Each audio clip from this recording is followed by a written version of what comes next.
Imagine a time when justice was not blind but burning, when punishment wasn't meant to correct a mistake but to utterly destroy a human being.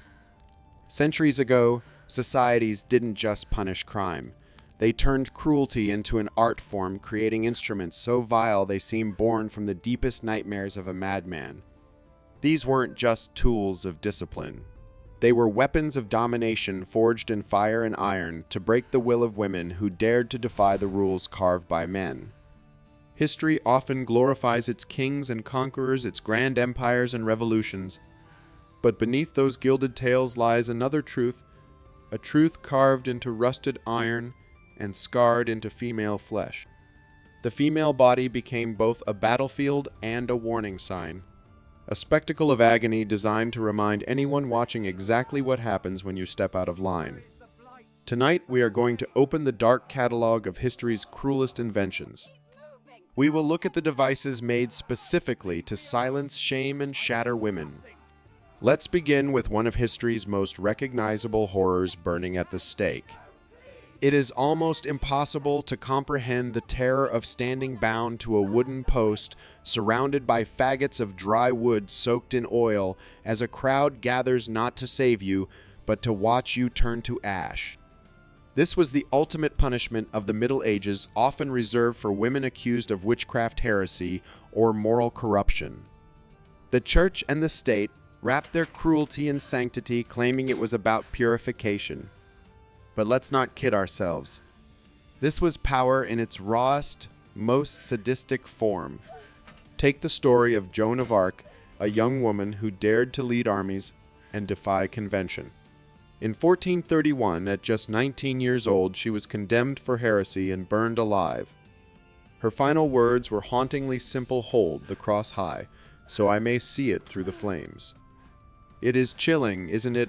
A teenager dying in agony before thousands, all in the name of faith and order. But Joan was far from the only one. During outbreaks of disease, famine, or disaster, fear needed a scapegoat, and women became that scapegoat.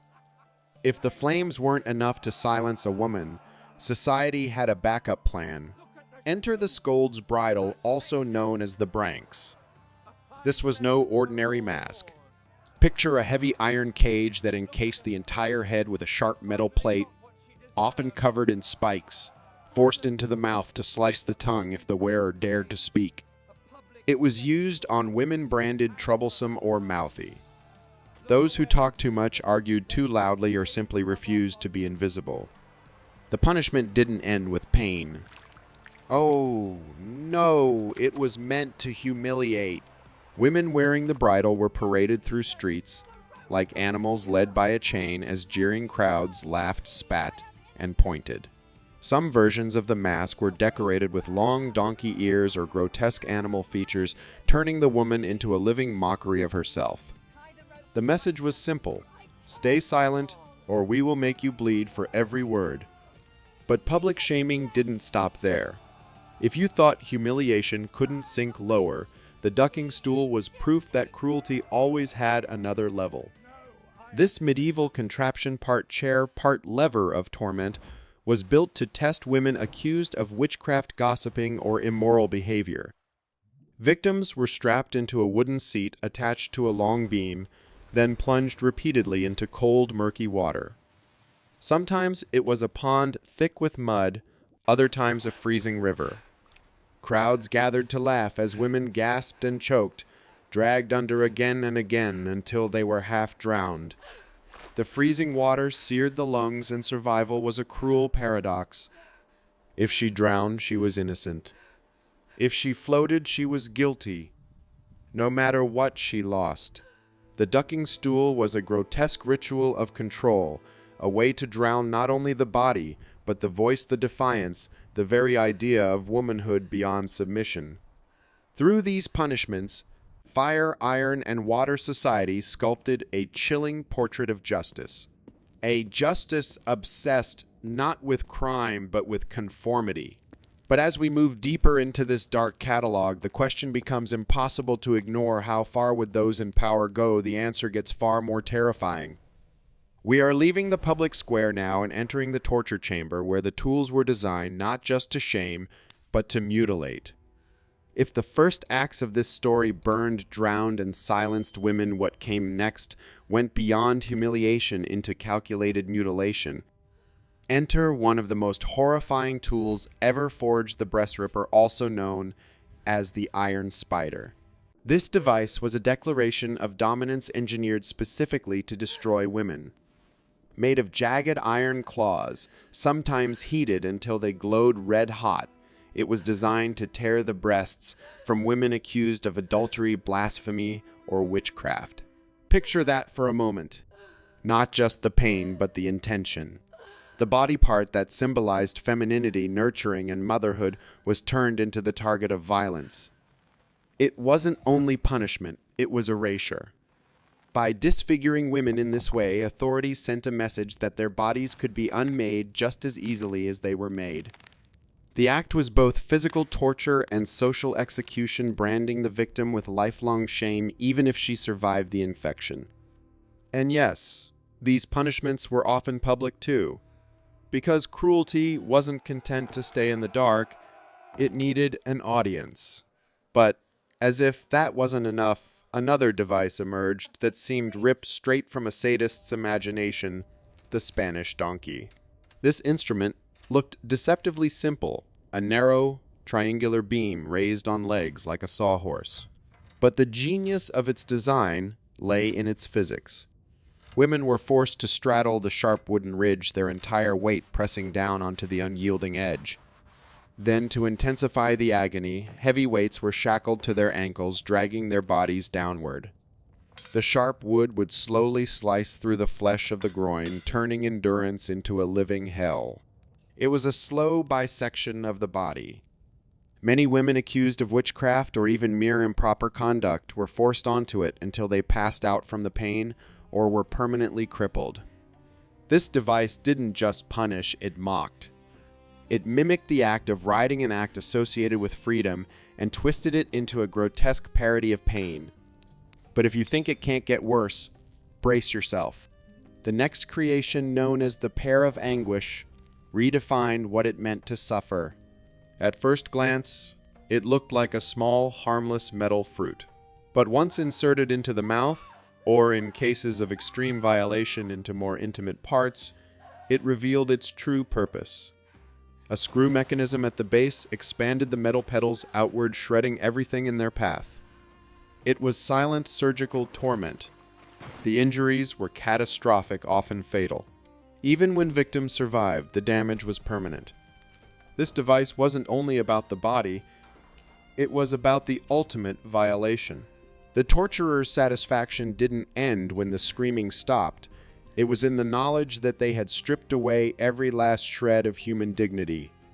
Then came the iron chair, a contraption that turned stillness into agony. Covered in hundreds of metal spikes, it awaited its victims like a throne of suffering. Once seated, a woman's arms, legs, and torso were strapped tightly against the spikes so she couldn't move an inch. Every breath drove the spikes deeper. Sometimes the chair was heated from below, making every second an inferno of pain. Victims could remain trapped for hours, sometimes days, until they confessed or perished. The spikes didn't just pierce skin, they punctured the spirit. This was control in its purest form. The total domination of the human body to extract obedience. The irony is that these tortures were often justified under the banner of justice or religious duty. Yet when you strip away the excuses, what remains is the same rotten truth, fear disguised as order, power masquerading as piety. Each of these instruments, the breast ripper, the Spanish donkey, the pair of anguish, the iron chair, wasn't just a method of punishment. They were statements, brutal declarations that women's pain was acceptable collateral for maintaining control. But the story doesn't end in the dungeon. The chains of cruelty didn't vanish. They evolved. Centuries passed. Kingdoms fell. But the desire to control women remained. In the 18th and 19th centuries, public torture faded, replaced by quieter, more insidious forms of violence. The asylum became the new prison. Women who refused to conform, who defied marriage, pursued education, or displayed emotional independence were branded as hysterical. The word itself comes from the Greek hystera, meaning womb. Femininity itself was pathologized. Treatments included ice baths, electroshock therapy, and forced sedation. Their pain was reframed not as punishment, but as medicine. Society had found a new language to justify old cruelties. Doctors replaced inquisitors. Clinics replaced dungeons. But the message remained unchanged: conform or be broken. Even today, the echoes of these devices linger. The scold's bridle became social shaming. The ducking stool became online harassment. The iron chair became the exhausting cycle of silence that punishes women who dare to speak up. The tools have changed from iron to algorithms, but the intent is identical. As we look back at the breast ripper, the iron chair, and every twisted invention of human control, we must remember these were not just medieval horrors. They were blueprints for power. Lessons in domination that are still being studied by systems that seek to keep the status quo intact. The true horror isn't just that these things happened. It is that in so many ways the logic behind them still survives.